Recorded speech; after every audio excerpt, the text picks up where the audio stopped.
Assalomu alaykum hurmatli ustozlar, o'quvchilar. IDC Milliy sertifikat kitobining 6-mavzusini davom qildiramiz. O'tgan darsimizda kombinatorikaga doir 18 ta misolni yechimini ko'rgan edik. Bugun ehtimollar nazariyasiga doir misollarni ko'rib chiqamiz. 19-misoldan boshlaymiz.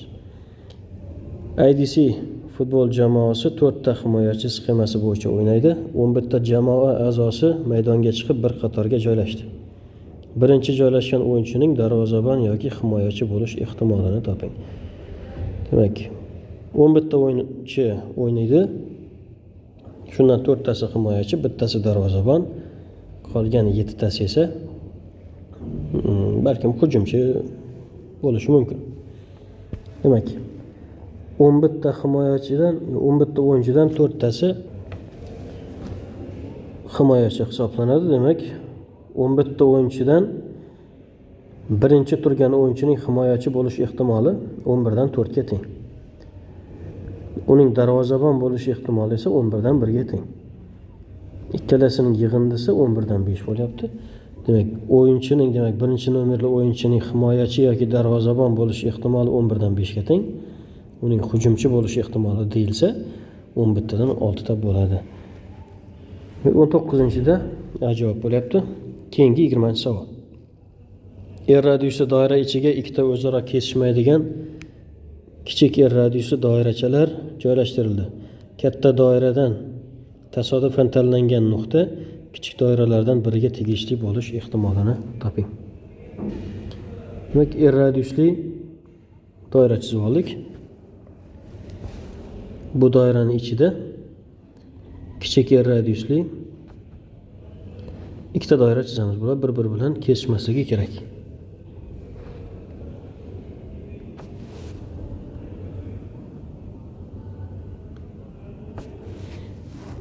Bularning radiusi R ga teng. Kattasining radiusi esa katta R ga teng. Katta doiraning ichidan bitta nuqta tanladik. Mana shu nuqta kichik doiralardan bittasining ichiga tushish ehtimolini toping. Bu holatda yuzalardan foydalanamiz. Katta doiraning yuzasi pi ko'paytirilgan katta R kvadratga teng. Kichik doiralarning yuzalarining har biri pi ko'paytirilgan kichik R kvadratga teng. Ana endi ikkita doira bo'lganligi uchun pi R kvadrat plus pi R kvadratni bo'lamiz pi katta R kvadratga. Bundan kelib chiqadiki, pilarni qisqartirib yuboradigan bo'lsak, 2R kvadrat taqsim katta R kvadrat bo'lyapti. Ya'ni ikkita kichik doiraning yuzasi katta doiraning yuzasining mana shuncha qismini tashkil qiladi. Katta doira ichidan tanlangan biror nuqtaning kichik doiralardan birining ichiga tushish ehtimoli 2R kvadrat taqsim katta R kvadratga teng bo'ladi. To'g'ri javob D javob. Agar bizdan tushmaslik ehtimolini so'raydigan bo'lsa, ya'ni ikkita kichik doiradan tashqarida qolish ehtimolini so'raladigan bo'lsa, birdan mana shu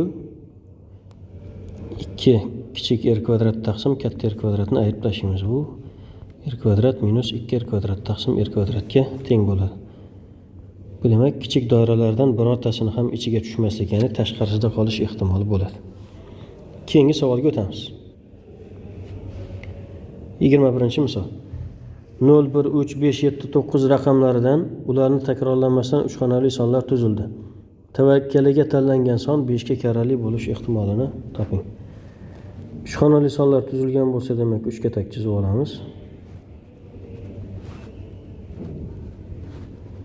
5 ga bo'linish qoidasiga ko'ra uning oxirgi raqami 0 yoki 5 bo'lishi kerak.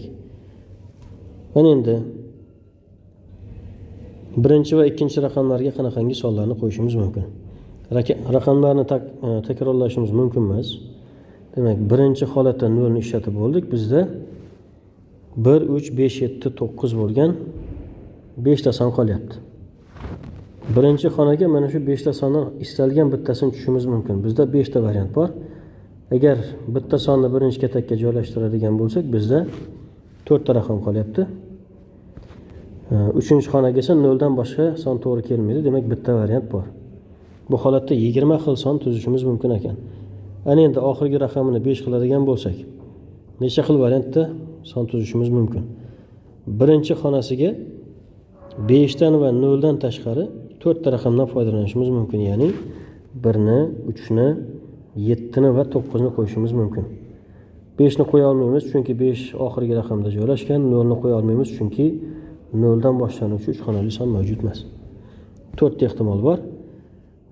Ikkinchi xonasiga esa yana 4 ta bo'ladi chunki birinchi xonaga tushgan sondan foydalana olmaymiz va 5 dan foydalana olmaymiz. Yana 4 ta bo'ladi. Bu safar 0 dan foydalanishimiz mumkin. Uchinchi xonaga 5 dan boshqa variant to'g'ri kelmaydi, demak 16 ta. Demak, 20 taga 16 tani qo'shadigan bo'lsak, jami 36 ta 5 ga karrali son tuzishimiz mumkin. Mana endi berilgan 6 ta son yordamida nechta 3 xonali son tuzish mumkin? Birinchi xonaga 0 dan tashqari 5 xil variant to'g'ri keladi. Ikkinchi xonaga ham 5 ta bo'ladi, chunki bu safar 0 bo'ladi-yu, lekin birinchi xonaga yozilgan raqamdan foydalana olmaymiz. Uchinchi xonaga 4 ta variant qoladi. Birinchi va ikkinchi xonaga qo'yilgan raqamlarni chiqarib tashlaydigan bo'lsak, 4 ta variantimiz qolyapti. Bu yerda demak 100 xil. Ya'ni 0, 1, 3, 5, 7, 9 raqamlaridan ularni takrorlanmasdan jami 100 xil son tuzsa bo'ladi. Endi mana shu 100 ta sonning ichida 5 ga karralilari 100 tadan 36 ta bo'lyapti. 4 ga qisqartirib yuboramiz. 5 ga karrali bo'lish ehtimoli 25 dan 9 ga teng ekan-da javob. Agar 5 ga bo'linmaslik ehtimolini so'raladigan bo'lsa, 1 dan ayirib tashlaymiz. Natija 25 dan 16 bo'lgan bo'lar edi. Keyingi misolga o'tamiz, 22-misol. Tavakkaliga 2 xonali son yozildi. Bu sonning raqamlari yig'indisi 6 dan kichik bo'lish ehtimolini toping.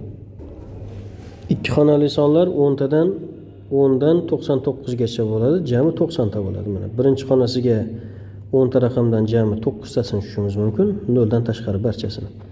Ikkinchi xonasiga esa 10 ta raqamdan barchasidan foydalansak bo'ladi. Demak, 2 xonali sonlar jami 90 ta.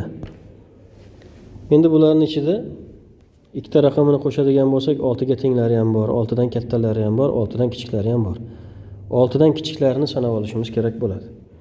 Agar birinchi xonasi 1 dan boshlanadigan bo'lsa, 10, 11, 12, 13, 14 va 15 dan foydalana olmaymiz, chunki 15 ning raqamlari yig'indisi 16 ning o'zi bo'lib qoladi.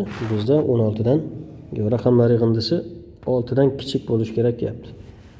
Agarda 2 dan boshlanadigan bo'lsak 20, 21, 22 va 23 bo'ladi. 30 dan boshlasak 30, 31, 32, 40 dan boshlasak 4 dan boshlasak 40 va 41. Keyingisi faqat 50 ning o'zi bo'ladi. Bularni sanab chiqamiz. Birinchi qatorda 5 ta, 4 ta, 3 ta, 2 ta, 1 ta va 1 dan 5 gacha bo'lgan sonlarning yig'indisi bizda 15 ta chiqyapti. Demak, 90 ta sondan 15 tasining raqamlari yig'indisi 6 dan kichkina hisoblanadi.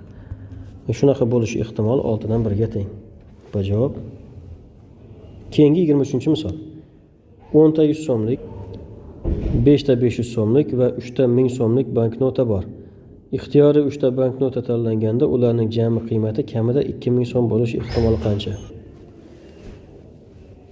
3 ta banknota tanlaganda ularning qiymatlari yig'indisi 2000 dan oshadigan yoki 2000 so'm bo'ladigan holatlarni ko'rib chiqamiz. Demak, bu joyga 100 so'mlik, bu joyga 500 so'mlik va bu joyga 1000 so'mlik banknotlarining sonini yozib chiqamiz. Keling, demak 1000 so'mlikdan 3 ta tanlaydigan bo'lsak, 1000 so'mlikdan 3 ta tanlaydigan bo'lsak, shuni o'zi 3000 so'm bo'ladi. Ya'ni tanlashimiz mumkin bo'lgan 3 tasini ham tanlab oldik. Bulardan umuman tanlash shart emas. 1000 so'mlikdan 2 ta tanlaydigan bo'lsak, 500 so'mlikdan 1 ta tanlaydigan bo'lsak, 3 marta tanlab bo'lindi. Demak, 100 so'mlikdan tanlay olmaymiz. Bu holatda, demak, birinchi holatdagi pul 3000 so'm bo'lyapti. Keyingi holatda 2500 so'm pul bo'lyapti. Keyingi holatda 1000 so'mlikdan 2 ta, 100 so'mlikdan bitta 500 so'mlikdan tanlamaydigan bo'lsak 2100 so'm pul bo'lyapti va hop, ana endi 1000 so'mlikdan bitta 500 so'mlikdan ikkita va 100 so'mlikdan tanlamaydigan bo'lsak bu holatda 2000 so'm bo'lyapti. Demak, boshqa holat yo'q. Mana shu 4 xil holatda 2000 va undan oshirishimiz mumkin. Mana endi bizda jami nechta banknota bor? 10 ta, 5 ta va 3 ta. Jami 18 ta banknotadan 3 tasini necha xil usulda tanlashimiz mumkin? 18 faktorial taqsim 18 dan 3 ni ayiradigan bo'lsak 15 faktorial va 3 faktorial. 18 faktorialning 15 faktorialga nisbati 16 ko'paytirilgan 17 ko'paytirilgan 18, 3 faktorial esa 1, 2, 3 ga teng.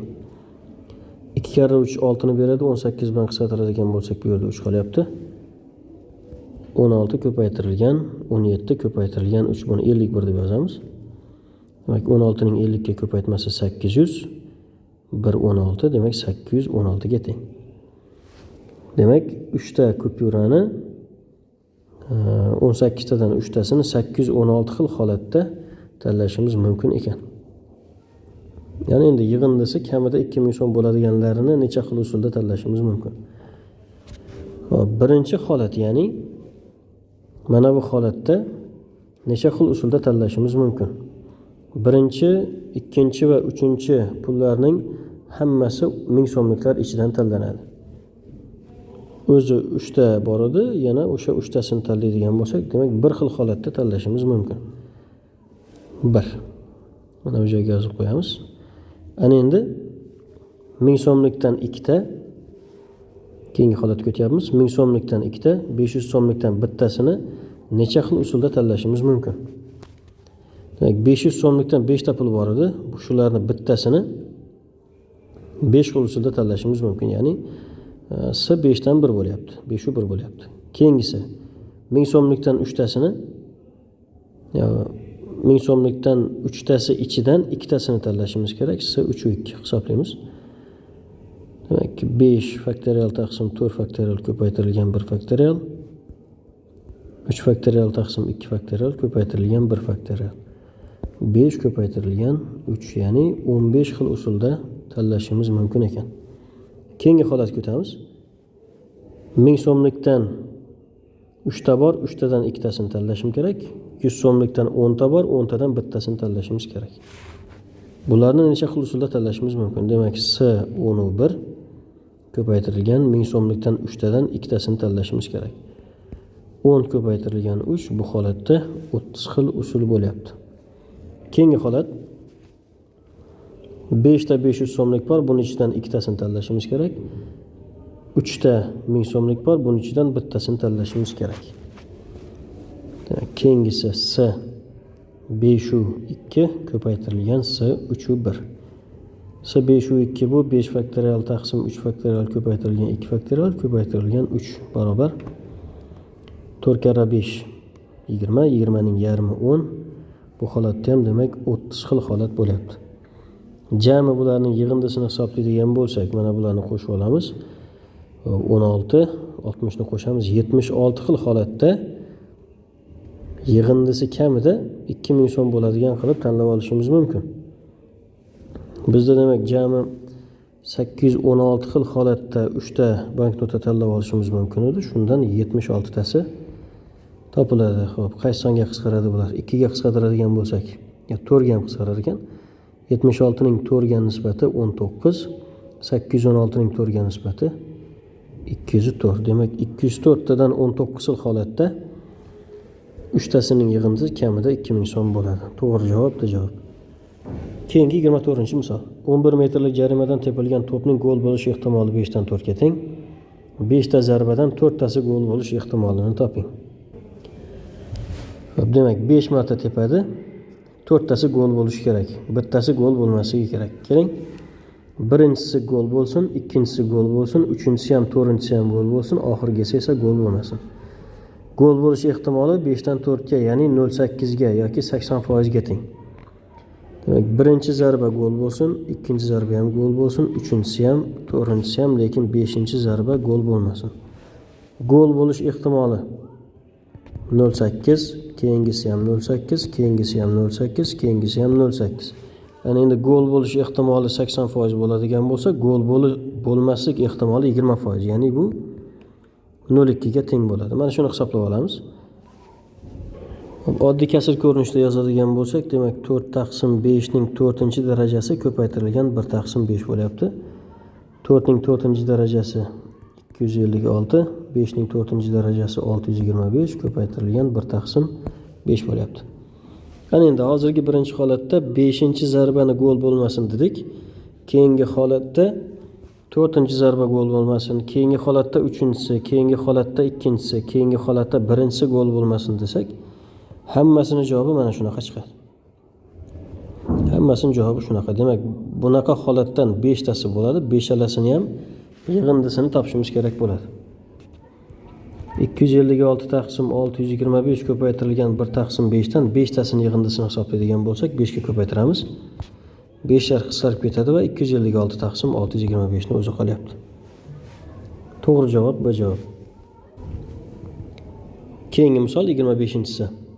Bir idishda 3 ta qizil va 3 ta ko'k koptok bor. Har safar bitta koptok olinadi va qaytarilmaydi. 3-chi olingan koptokning 1-chi olingan koptok bilan bir xil rangda bo'lishi ehtimoli qancha? 1-chi va 3-chi koptoklarning ranglari bir xil bo'lishi kerak. O'rtadagi koptok haqida hech qanaqa ma'lumot yo'q. Demak, u qizil bo'lishi ham, ko'k bo'lishi ham mumkin. Demak, birinchi holatda qizil, ko'k, qizil yoki qizil, qizil, qizil bo'lishi mumkin. Keyin ko'k, qizil, ko'k yoki ko'k, ko'k, ko'k bo'lishi mumkin. Muhimi 1-chi va 3-chi koptoklarning rangi bir xil bo'lishi. Demak, birinchi holatni ko'rib chiqamiz. Ya'ni qizil, ko'k, qizil bo'lish ehtimoli qanaqa? 6 ta shardan bittasini tanlab olishimiz kerak. Buning qizil chiqish ehtimoli 6 tadan 3 taga teng. Bittasi tanlab olinadi, bizda 5 ta koptok qoladi. 5 ta koptokdan ko'k chiqish ehtimoli 3 ta. 2 ta koptok tanlanib bo'lingan. Endi bizda 4 ta koptok qolyapti. 4 tadan qizilning chiqish ehtimoli 2 ta, chunki bitta qizil koptok oldin chiqarib tashalgan. 1/2, 3/5 ko'paytirilgan 1/2 barobar 3/20 bo'lyapti. Ikkinchi holatda qizil, qizil, qizil, ya'ni uchalasi ham qizil bo'lish ehtimoli qanaqa? 6 tadan 3 ta, keyin 5 ta to'p qoladi, bundan 2 tasi qizil, keyin 4 ta to'p qoladi, bundan bittasi qizil. 2 karra 3 6, pastdagi 6 bilan qisqarib ketadi va 1/20 bo'ladi. 3-chi va 4-chi holatlar ham xuddi shunaqa ko'rinishda davom qiladi. 3-chi holatda 1-chi holat bilan bir xil, ya'ni javob 3/20 chiqadi. 4-chi holatda esa 2-chi holat bilan bir xil bo'ladi, 1/20 chiqadi. Ana endi bu holatlarni barchasini qo'shib chiqamiz. 3/20 dan 2 ta, 1/20 dan ham 2 ta. Umumiy maxraj 20 ga teng. 6 ga 2 ni qo'shadigan bo'lsak 8. 4 ga qisqartirib yuboramiz. Demak 5 dan 2 bo'lyapti. To'g'ri javob C javob. Keyingi misolga o'tamiz. 26-savol. 3 ta qutining har biridan 0 dan 9 gacha raqamlar yozilgan sharchalar bor. Har bir qutidan bittadan sharcha olindi. Olingan sharchalardan aynan ikkitasining bir-biriga teng bo'lish ehtimolini toping. Demak, bu yerda har biridan bittadan sharcha tanlanishi kerak. Ikkitasiniki bir xil, uchinchisi boshqacha bo'lishi kerak. Quyidagi holatlar mavjud. Demak, birinchidan chiqqan shar bilan ikkinchidan chiqqan shari bir xil, uchinchisi esa boshqacha bo'lishi mumkin.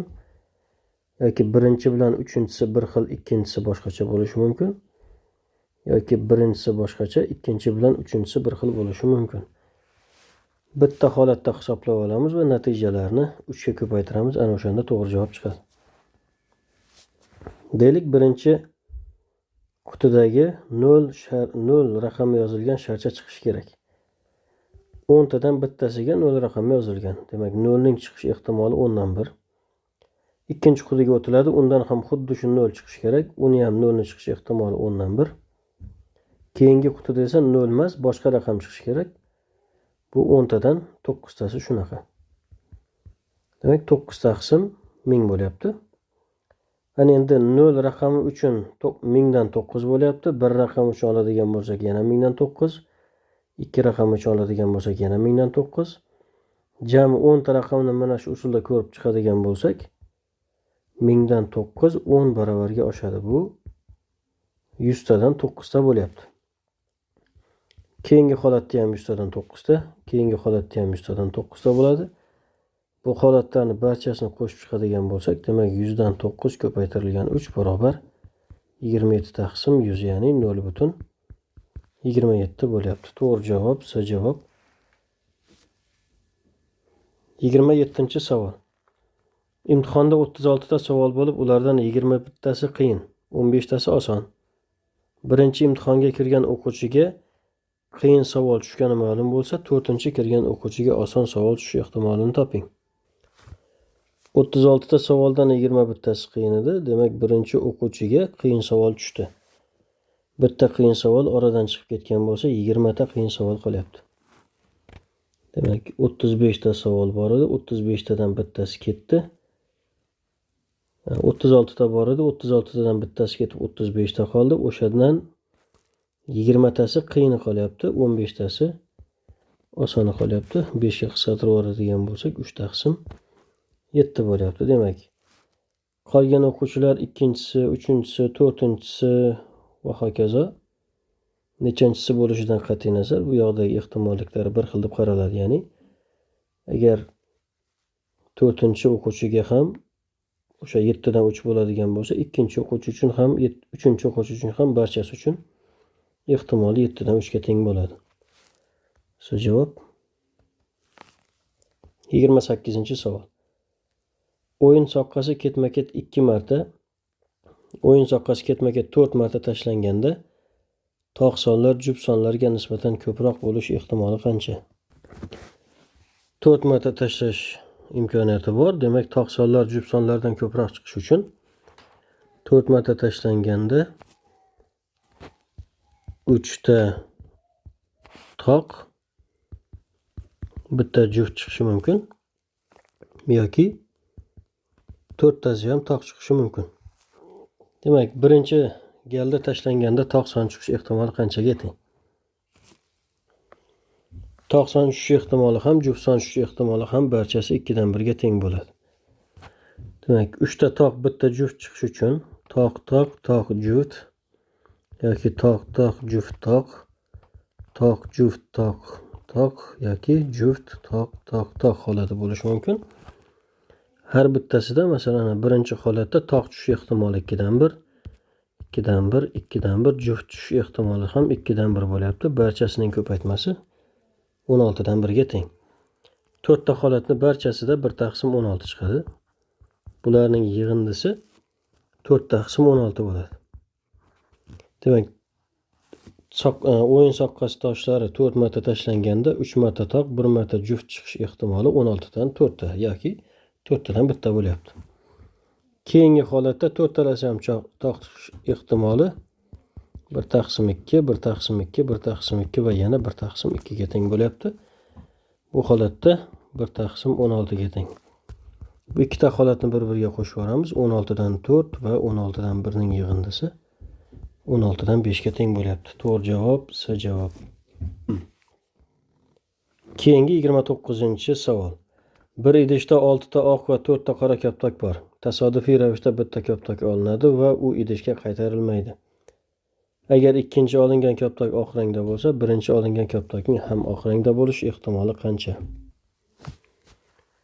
10 ta shar bor ekan. Demak, ikkinchi shar, ya'ni ikkinchi koptok oq bo'lish ehtimoli qancha? 10 tadan 6 ta bo'ladi. 2 ga qisqartirib yuboradigan bo'lsak, 3 taqsim 5 ga teng. Ana endi birinchi shar ham, ikkinchi shar ham oq bo'lish ehtimolini topamiz. Birinchi tanlangan shar 10 tadan 6 ta bo'ladi. Keyingisi esa bitta oq shar chiqarib yuboriladigan bo'lsa, 9 tadan 5 ta qoladi. Buni qisqartiramiz. Demak, 6 bilan 9 3 ga qisqaradigan bo'lsa, 2 bilan 3. Bu bilan bu 1 taqsim 2 va 1 taqsim 3 qolyapti. Demak, ikkinchi koptokning oq bo'lish ehtimoli 5 dan 3 edi. Demak, birinchisi ham oq bo'lish ehtimoli 3dan 1. Bularning nisbatini oladigan bo'lsak, natija 5/9 ga teng bo'lyapti bu javob. Shu bilan 6-mavzumizning ehtimollar nazariyasiga doir savollarimizni ko'rib chiqish bilan bugungi darsimizni yakunlaymiz. Keyingi darsda to'plam mavzuga doir misollarni ko'rib chiqamiz. E'tiboringlar uchun rahmat, salomat bo'linglar.